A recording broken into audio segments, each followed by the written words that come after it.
nandito tayo ngayon, Bangkok tayo, walking around Bangkok. Ito yung isa sa kanilang mga itong klase ng bus. Parang Manila lang rin ang bus nila. Ito, yung isa sa kanilang mga sasakyan, oh. Yan, parang tricycle kumbaga dyan sa atin. Tapos punta tayo dito sa may kabila banda. Silipin nga natin tong ilog dito sa may Bangkok banda. Ang linis ng ilog nila. Kulay brown din naman ng tubig, pero malinis yung ilog, So, di ba ang Manila nilinis na rin naman. Isang side lang ito ng Bangkok. Maraming puno, malinis ang kalsada. Head southeast. Yan, natunog pa yung ating Google Maps, Yan, ngayon pupunta tayo dito sa bus stop. Ito. Saan tayo sasakay? Dito? Yan, dito. Puntang bus stop ito. Kasi pupunta kami ng Pratunam. So yung Pratunam, yun yung sikat na bilihan ng mga sari-saring mga damit yan. So pinulit natin tong ilog. Ang ganda tong ilog. Maraming mga dahon-dahon, Kasi maraming ang mga puno, pero hindi siya madumi. Walang mga artificial na mga basura. So madalang ngayon ang sasakyan kasi ngayon ay holiday. Kukunti ang sasakyan, hindi masyadong matraffic. Birthday kasi ng Reyna. Natin itong river taxi. So, ito yung river taxi. Kung gusto mong hindi matraffic, dito ka sumakay sa river taxi. Yan. Bus natin, Okay, so ngayon ay nakasakay na tayo ng bus. So parang Manila lang rin, kaskasiro din ang mga driver. Tapos nakikita nyo yung conductor yan ay babae. So malamang yung conductor na yan ay asawa ng driver. Kasi dito, kalimitan, yung driver, yung conductor niya yung kanyang asawa. Yan, ganun din sa kahit anong trabaho na ginagawa nila dito. Kahit ikaw ay operator ng backhoe, ganyan. Yung sa mga construction ay usually ang katulong nila yung kanilang mga asawang babae, ang helper nila. Yung hawak niya na yan, ayan yung lagayan niya ng barya.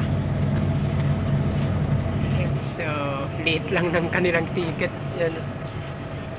15 tipid sa papel. Tapos parang Pilipinas din, dami rin mga sasakyan. Yan, Oo. So medyo matindang traffic dito sa kabila na ito ng daan. Medyo matatagalan to. Ang galing nung kanyang sasakyan ni Lolo, yun, So dito mga kababayan, walang tricycle, pero meron silang paisa-isa yung tawag nating tora-tora. Grabe, bumalagbag yung isang Pajero Sports. Ano kaya ang gustong puntahan nito? Bumalagbag ayun, sumingit. May pa isang singit din. Pero ang maganda dito mga kababayan, kahit ganyan ka-traffic, wala kang naririnig na nagbubusena. Yan, sa sikip na yan, pero walang nagbubusina mga kababayan. Offensive dito yung pagbubusina. Bubusinahan ka nila dito pag talagang baka masasagi ka na o mali yung pasok mo. At saka pag bumusina sila, galit na talaga sila. Yan, kasi napakahalaga sa kanila dito ang katahimikan. Kaya halos hindi walang nagbubusina yan talaga halos. Hindi ka makarinig Okay, so naglalakad na ulit tayo. Nakababa na ulit tayo ng bus.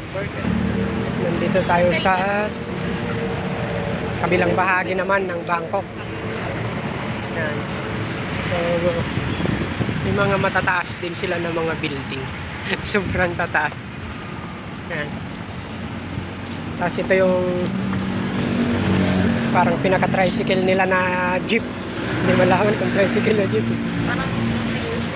Ngayon ito na yata yung mga sari-saring paninda. Hindi naman to ukay. Ukay ba ito? Hindi dito na yung maraming mga mura na mga paninda. Pasok tayo sa loob. Yan. So dito yung kumbaga baklaran. Dito. Ganda ng mga shorts. Oh. Polo. What's up? Uy, ang ganda niya. So, ang ganda ng polo. Tapos yung mga elephant, 80 baht. 2 for 150. 2 for 150 lang? Yan o. 100 ang bili 2 for natin. 150. Hindi yun. So, ito yung sikat na mga elephant na mga kwan. Mga pants at saka mga shorts. So, naglalabasan na sila. Thailand. Ayan. So, marami sila ditong mga sari-saring mga paninda. So, maganda mamasyal pala dito sa na to, sa Bigla. Parang Baklaran lang.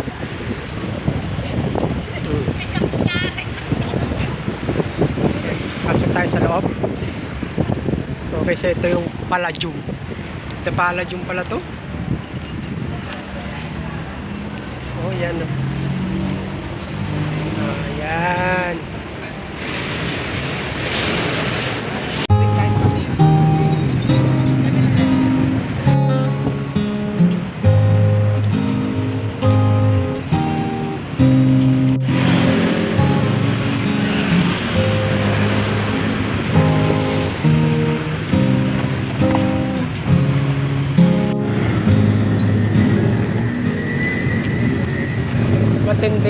Matinding traffic din dito sa Bangkok. Daming tao, sige, takbo. Parang Manila lang mga kababayan, matraffic din. Let's go, tawid. Dito, pwede na dito. Okay, so dito tayo. Hanap tayo ng mawithdrawan. So dito sa Bangkok, parang Manila lang rin. Grabe traffic mga kababayan. Ang dami ring mga foreigner. So akyat tayo. Tingalin tayo nito, paakyat. Kung tatanawin natin, yan. Napaka-traffic. Oh. Yan. Napaka-traffic din ng Bangkok. Okay, so diretso ang adventure natin. Silipin natin ngayon ang traffic. Yan. So nasa overpass tayo. Grabing sasakyan, dami. Parang Manila, Philippines. Market Bangkok. At kaya market, siguro pag sa Pinas yan, SM ano. Market Bangkok. Okay. Tapos ito mga kababayan, itong Big C. Yan, sikat ito na kon dito. Sikat na tindahan. Ito, silip tayo ng napakatinting traffic. Haba. Oh. Haba ng traffic, singit, kanya-kanyang singit yung mga motor, parang Pilipinas lang din. Sige, singit. Oh, dito naman tayo. Dito, papicturan pala talaga dito eh. Ito yung tinatawag nilang Central World. Oh, Central World, ang taas. Yan, daming mga foreigner, tapos dito yung kanilang nag-aalay sila sa kanilang tradisyon kay Buddha. Tapos makikita nyo, pag nagpark dito ng motor mga kababayan, kita nyo, yan, hindi nakabalagbag kung saan ano. So, nakapark sila ng pagilid. Papunta sa gilid, hindi nakapahaba. Nakakuan sila, naka-vertical sila sa kalsada. Yan, ganyan sila dito mag-park ng motor. Ang ganda tignan ng mga motor, oh. Hala. Pababa tayo, pababa. Ganda tignan, puro ilaw. Bangkok.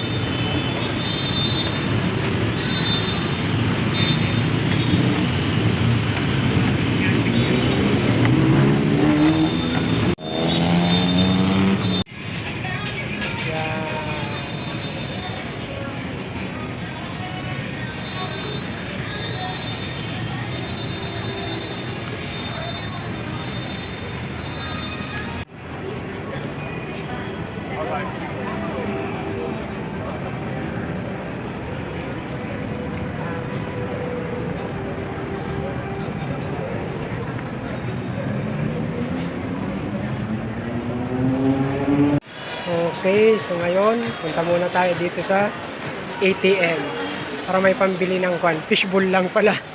Fishbowl.